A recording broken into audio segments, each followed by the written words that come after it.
Welcome to ACC Nation, featuring sports news and special guest interviews. Here's Will Ojanen and Jim Quist. This is ACC Nation Stanford football preview with the publisher of CardinalSportsReport.com. It covers Stanford recruiting and athletics for rivals. And here to take a look at the 2020 version or 2024 version of the Cardinal is our special guest, Ben Parker. Ben, thanks for joining us. First time, right? Yeah, this is my first time being on the show, and first time covering the ACC, so it's all new to me. That's right. It's all good. It's good. Thanks for joining us. We appreciate it. We appreciate you doing the initiation routine here. Of course. Happy to be on. Nope. All right, welcome to the ACC. We hope you enjoy your time. So let's get right into it, though, and we'll start on the offense because there are a lot of question marks heading into the season. But there's still a lot of talent that needs to be gathered. I don't think anybody would disagree. But coming off a 3-9 season, and we had Ashton Daniels had a pretty solid season. I think he completed just under 60% of his passes. But is he a lock to be the starter going into the season? It's a great question. I think at the moment he's certainly the front runner, but you got to see how fall camp shakes out. They brought in a couple of, they have two kind of former four-star, quarterback recruits on the roster, redshirt freshman Miles Jackson and true freshman Elijah Brown. Both those guys are going to be given an opportunity to show what they can do in fall camp. But I will say this, so the fact that Ashton Daniels will be joining the team as one of the representatives for ACC Media Day next week, I think kind of indicates that, it's certainly his job to lose, and I think he's the front runner for the job. But Troy Taylor is open. He loves competition, and I think certainly will give Elijah Brown and Miles Jackson an opportunity. So it's to be determined, but as of now, I think odds are very good that Daniels will be the starter. I think the question is if, Brown or Jackson win the job, when will that happen? So does a change happen mid-season, that kind of thing? But as of now, it certainly is, Daniels' job to lose. I want to ask you about Alec Eomanor. I think a lot of people of us in the ACC aren't super familiar with him, but he was probably one of the standouts of the offense, or he just put Travis Hunter into another dimension in their meeting last year. So for the people who aren't familiar, what can you tell us about him? Yeah. First of all, he's coming off surgery. That should be noted. So he had surgery in the spring to address a sports hernia on both sides. So, but he's back to full strength. He's doing summer workouts and should be a full go for fall camp. Very, very, very, very fast. That was something that we were told about him even when he had to sit out his true freshman season due to injury. We were told that he was, I think he had an ACL injury. But his speed is something that really stands out. He's incredibly fast. He's got good hands, can finish through contact really well. And it's just an incredibly deep vertical threat and has tremendous athleticism. So he's the guy where, if you're Stanford, you get the ball into his hands, good things happen. It's just a function of finding ways to get the ball into his hands. But he's got, superstar potential, NFL potential, all that stuff. So he's certainly going to be a major focal point of the Cardinal offense this year. Yeah, and really, we'll just stick with the receivers. A lot of at least some of the top returners are back, but they're still really young. So it feels like there's a lot of room for improvement in the skill area. Yeah, no question about it. There's a lot of guys that, are young and need more experience and are looking for growth. Bryce Farrell being one of them. He's a returning guy, but he's going to look to have more an expanded role. Guys like Moody Rubin, and then at the tight end position, in terms of receiving, Sam Roush. I'm trying to think who else. There's a bunch of guys. True freshman Emmett Mosley is going to look to make some waves this year. You got Tiger Bachmeyer. A lot of guys. So there's a lot of talent in that room, but also just a lot of guys who just really were kind of getting their feet wet for the first time last year. Yeah, this offensive line, I think, is the kind of the biggest question mark going into fall camp. It was not very good last year. We can all be honest about that. Is this unit capable of taking the next step and being good? Yeah, that's the question. I mean, I think what helps them is they got Levi Rogers back, who was in your fifth year senior at center, and Connor McLaughlin back at tackle. So those are two guys that are really going to have to like be the anchor of the offensive line units. Having those guys back is huge. But the rest of the offensive line, it's a lot of question marks. Simeon Powell's probably going to play a lot at guard.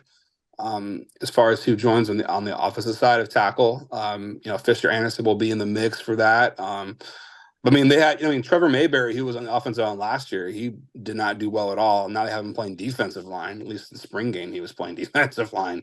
So yeah, no, I think I agree with you. I think that's the biggest question mark. I think that what you got to just hope is that everyone, takes the necessary, kind of makes the necessary strides that they're supposed to make. And then, having Rodgers back was huge, as is McLaughlin. So the offensive line should be better than it was last year. I think the question is like how much better is what's hard to say. So yeah, fall camp will tell us a lot, and I agree. That's like the biggest, I think, most important unit uh, on the team. I think just in terms of like needing to take that next step.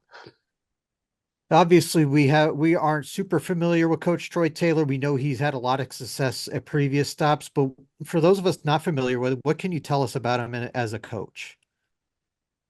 Yeah, he's very likable, very laid back guy in a good way. He, I think, really enjoys. He loves the kind of the competition aspect, just having every position up for grabs. They're even trading punters last season, kind of in and out. So he loves to like have competition. Um, he really enjoys being creative with his offense and designing new plays. I'm trying to think which player it was I interviewed because I talked to like 20 guys in the spring, but one of the guys mentioned that um, they ran a route wrong or they ran a play wrong, and then he was like, "Oh, that actually looked kind of cool. Let's run that back." And what did you do wrong there that made it look good? And now that's something they might actually do as an actual design play. So he's very like open to creating new stuff and being creative and flexible and really kind of creating offensive systems that fit his players' needs. So he's very like I guess I would say like kind of creative offensively and willing to try new things. Um, and then also just he's a really down to earth, laid back guy that players seem to enjoy. That's very relatable. So he's a very likable person, and has kind of a strong background. Did a lot of good stuff at Sac State. Had a really impressive run there, and then was very well liked at Utah when he was offensive coordinator there before that. So he's got a good resume. And certainly seems to have the pieces to turn Stanford around. Just the question is, will he follow through on that? Takes time. And 2 years is not enough. No, it's not. I just want to go back to Alec Ao Manor, who I watched a lot of tape on. That guy just blew my socks off. In fact, my office, I had the door open, unfortunately, and yelled when I was watching tape, and I had people come from across the hall to check and see if I was okay. I mean, he is something. And the fact that the one game I watched, he was like hot knife through butter on Colorado. I don't like Colorado, so it was that double. I was enjoying it. I'm looking forward to him playing this year. One of the things that from my standpoint, we talked about the quarterbacks here and that competition, and just to be a little more definitive here, Daniels versus Brown is kind of what I was picking up, at least from a 30,000-foot view. And of course, you added another individual in there as well, but it is Daniels, at least from what you can see right now, it's Daniels' job to lose at this point.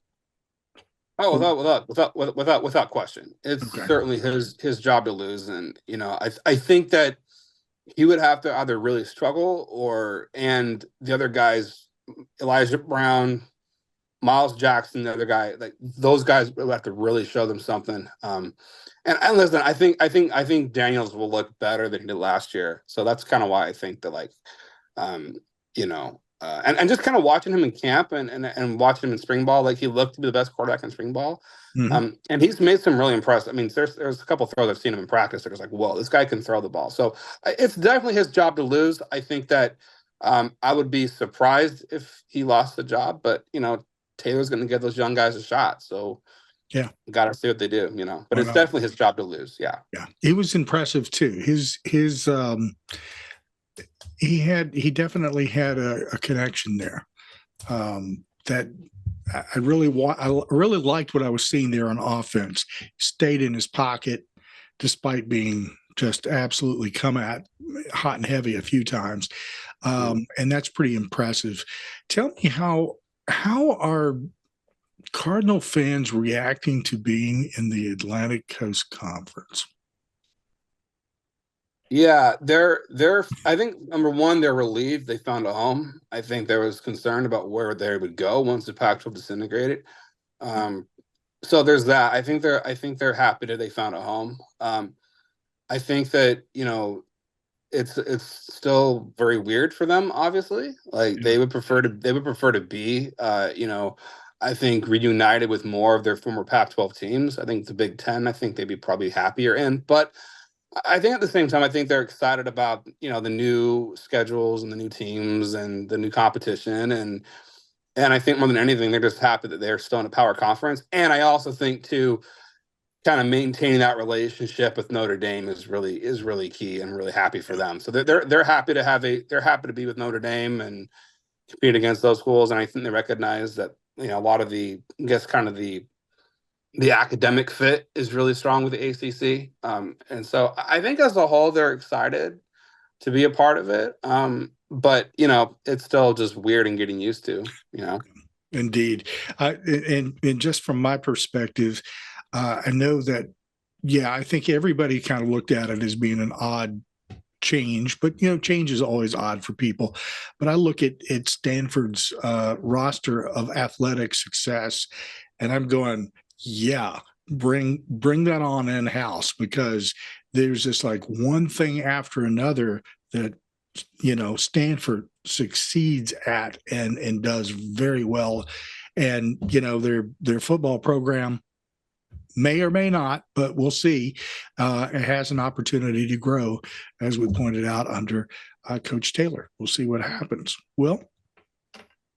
Yeah, so let's switch over to the defense. And again, it wasn't a great defense, but we also have to understand just how much talent they lost before the 2023 season. He was kind of left with not a lot, and he was just trying to do the best he could with the situation.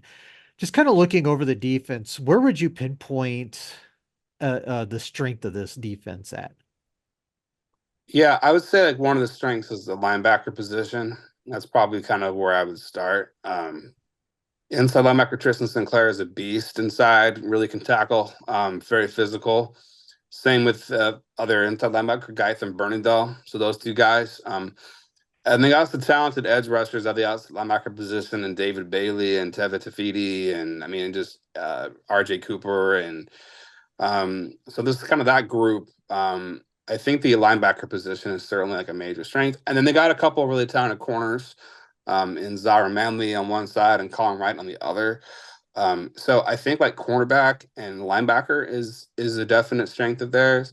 I think safety's got some question marks. I think that's an area that they need to kind of prove. And then defensive line, talk about the offensive line being a weak spot. The defensive line needs to step up as well. Tobin Phillips kind of anchoring that unit. So the defensive line is sort of a weak spot. Safety's a weak spot, but I think corner and the linebacker unit as a whole is definitely the strength of the defense. So how would you describe the defensive alignment? Because I'm looking through a depth chart here, and I only see two defensive linemen normally. How do they normally line up? Yeah, if I'm trying to remember right, it's like a 3-4 defense, it looks like. So kind of 3 down linemen and 2 outside linebackers and a couple inside. That's kind of the line. They do like to play a little nickel. They do like to do some nickel and dime sometimes, bringing in a couple extra defensive backs. So but it's usually 3 down linemen. It's kind of what they like to do, and then having a couple inside linebackers and a couple outside. So it's a typical 3-4 alignment. That's usually what they're doing. And then they do like to blitz a lot, or at least that's a goal I think of theirs is like to blitz on the outside, get the outside linebackers blitzing. Um, yeah, that's kind of what they're looking to do. I should say with safety, they do have one kid who I think has a chance to be good for them in Scotty Edwards. He's coming off injury, but he's got some talent, and I think he had a sack last year, if memory serves. So he's the guy that could blitz. But I do think what they want to do is they want to create more blitzing from the outside and kind of put some more pressure on the quarterback. That's certainly something where that defensive coordinator Bobby April likes to do. Okay. So you mentioned it, Bailey. He was somebody that kind of caught my eye as someone when I was just kind of looking through the defense. What can you tell us about Bailey? Yeah, he was rated very high out of high school as a 4-star recruit, a high 4-star. Could have been a 5-star. The way he was talked about, I was surprised he wasn't. But very, very highly rated out of high school. Tons of talent. Passes the eye test. Great physical tools. The big question mark with him is just it's a mental thing with him. Like there's just some games where he just didn't turn it on. And defensive coordinator Bobby April talked about this last spring in the spring that he felt that Bailey had a bit of a sophomore slump. So the big question with Bailey is like the physical tools are there, the potential's there. I know he was done with some injury last year, so I don't know how much of an impact that had on his production. But there were just moments where it just didn't look like he was giving it his all. He seemed to be kind of disengaged. So for him, it's really a mental thing. If he can kind of mentally lock in and figure out how to like consistently, play out his best week in, week out, he's got a chance to be special. The tools are all there, but it's really kind of a mental issue with him. So hopefully he's gotten his mind right this offseason and is ready to go week in, week out. Jim? Let me jump into recruiting here for just a second. I was looking at the numbers, and I've noticed that there seems to be this slow progression of going it seems like the right direction. Let's put it that way. And you're talking about some 4-stars, and I'm seeing more and more 4-stars, and I think that's a good sign that Coach Taylor is doing a good job with recruiting and bringing in. Now let's take that scenario and lay it over top of the fact that you've opened up this entirely new area in which you can actively recruit because you're getting the television exposure now that maybe you didn't in the past.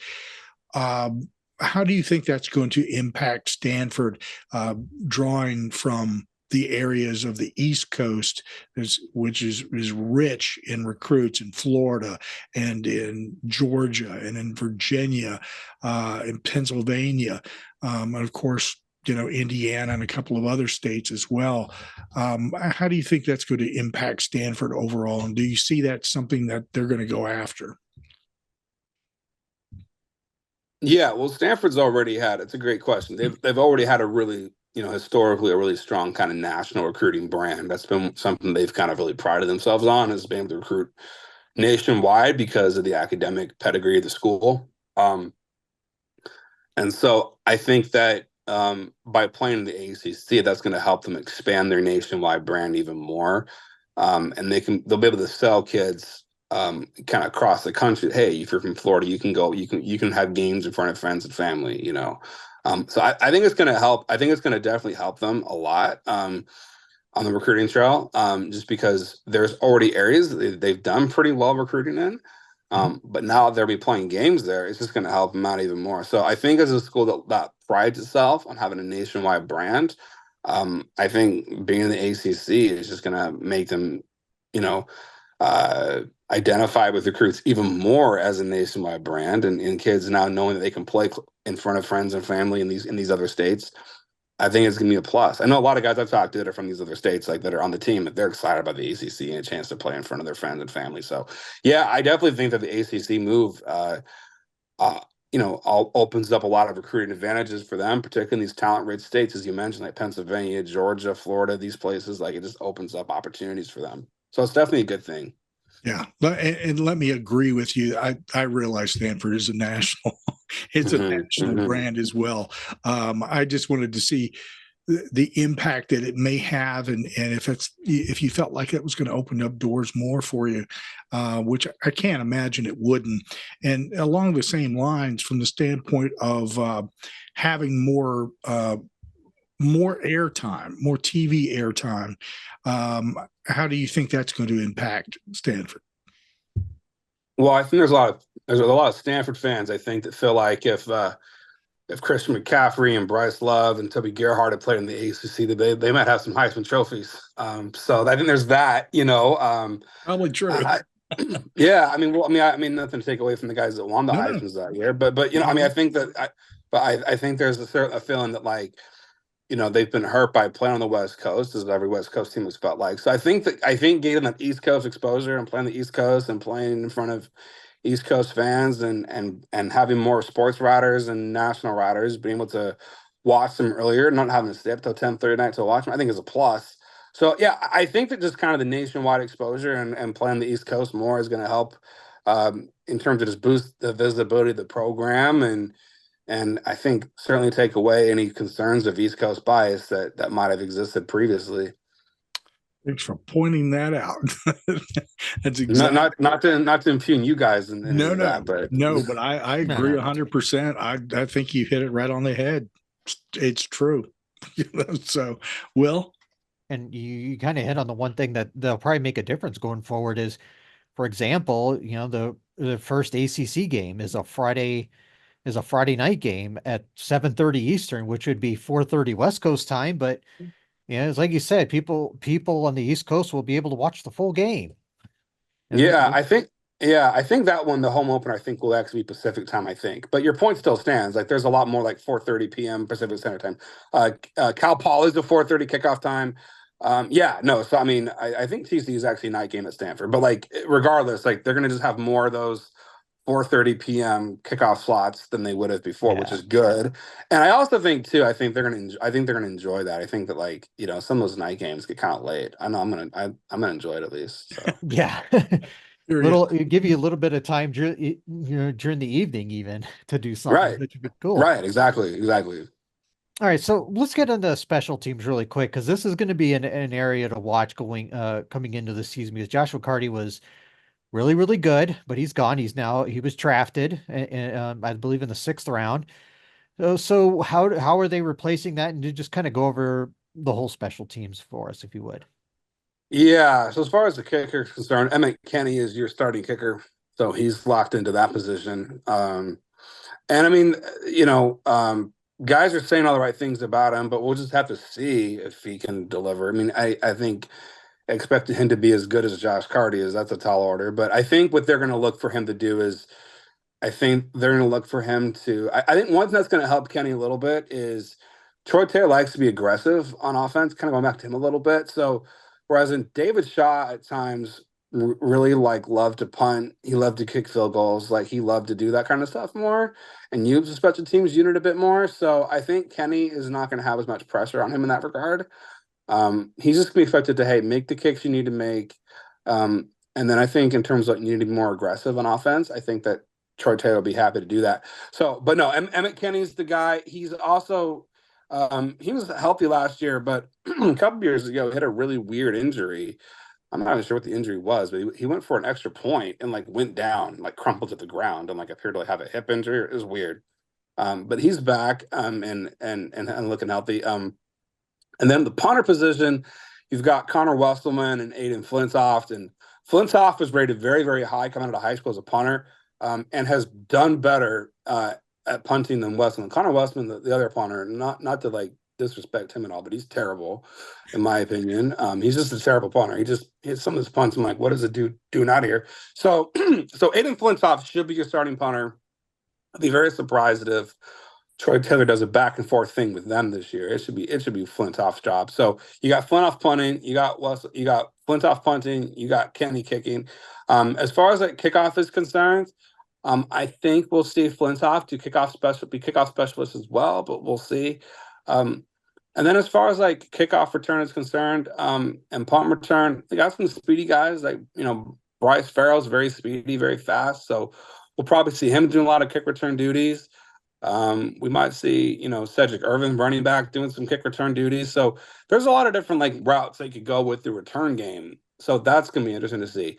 But as far as like who's gonna be kicking and punting, it's pretty clear. Kenny should be kicking field goals and Flintoff should be punting. So it should be pretty straightforward there. I'll let Jim finish up with the schedule. All right, let's take a look real quickly and just give me your thoughts on each one of these games. TCU at home, week 1. Yeah, obviously it's a big game for them. I think a lot of the players are eyeing that game, just from the standpoint of its home opener. It's a night game, 7:30 kickoff, I think, as I said. Yep. It's open in the ACC era, even though it's not against an ACC opponent. Big game. Also, I think it's a winnable game. So I think if Stanford wants to kind of set the, kind of set the tone, for the season, great opportunity to win that game, and kind of set the tone. I should add real quickly, my sophomore year of high school football, we were coming off a 2-8 season on JV, and we were really pumped for our opener game. And we won that game. We were all kind of fired up, and then lost the next 9. So I know that, winning a home opener start of the season doesn't always guarantee success. We thought, oh, this is a new year, different. It wasn't. It was worse. But that being stated, I think for them, to kind of set the tone, beginning of the season, win a game against a winnable opponent at home is big. So that's an important game for them. Yeah.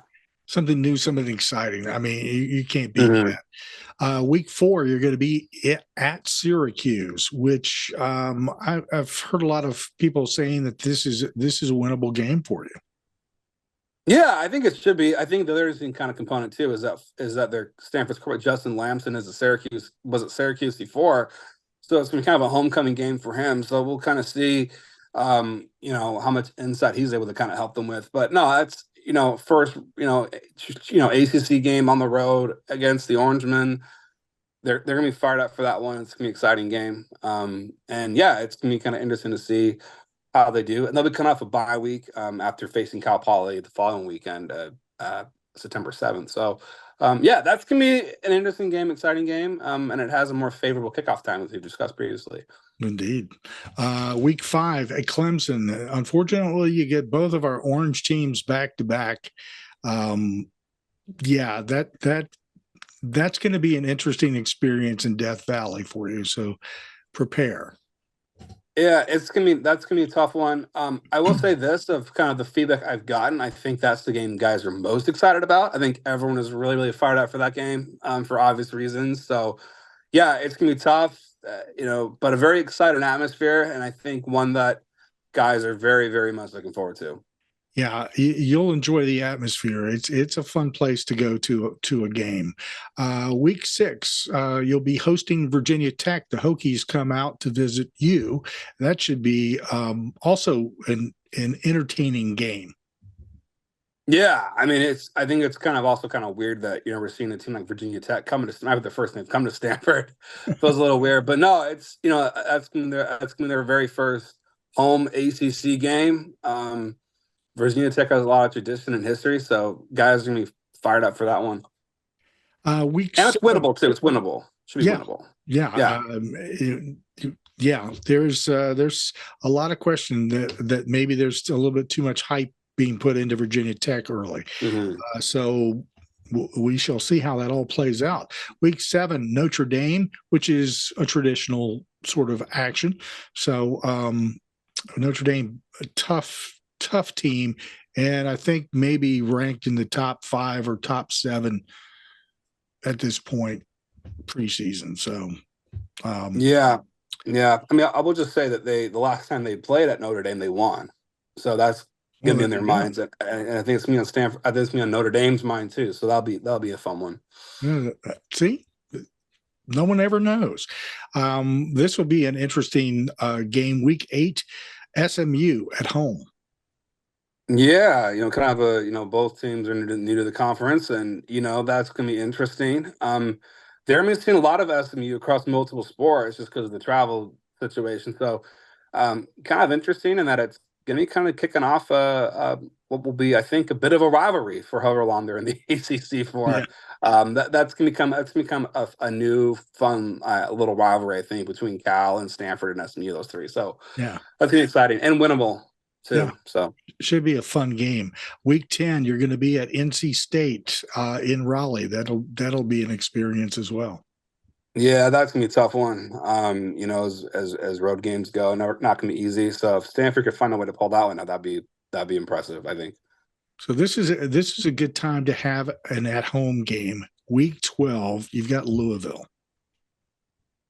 Yeah, it's gonna be tough, but they're at home, and anything can happen in a home game. Right. One of those games where you got to get the crowds out. You got to get the student section off of that one. So. Key. I think that's one of the things that people are forgetting, that if you're traveling across country, you're missing out on some of your travel crowd. And depending on the time, the flying aspect of it can also come into play. So there are lots of games which you may want to just say where they're toss-ups.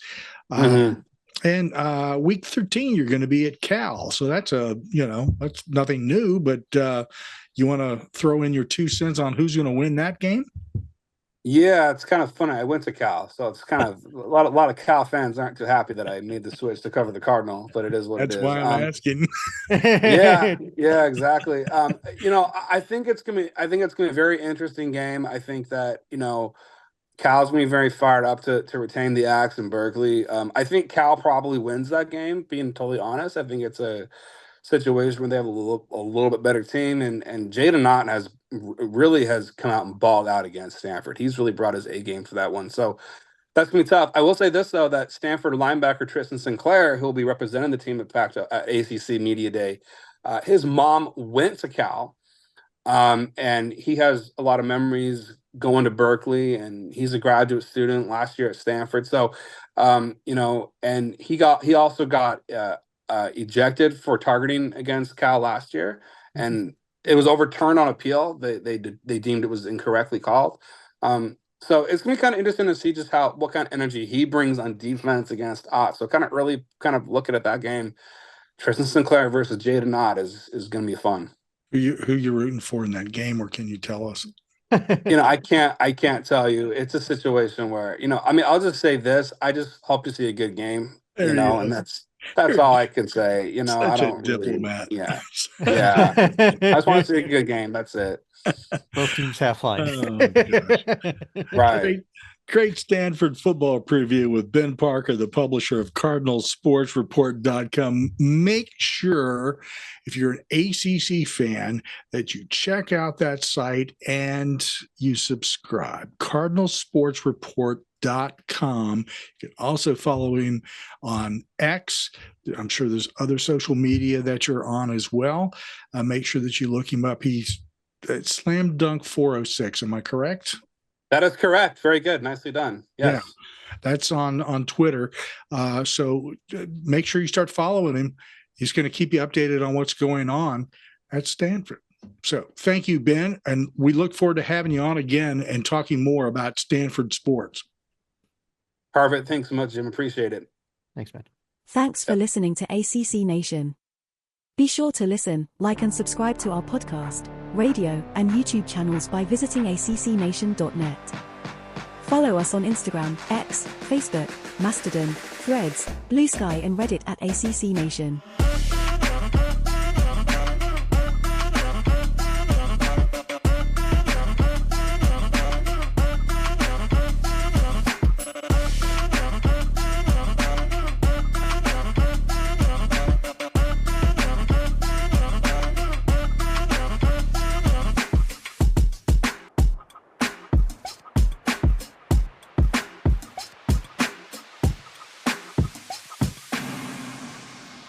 ACC Nation.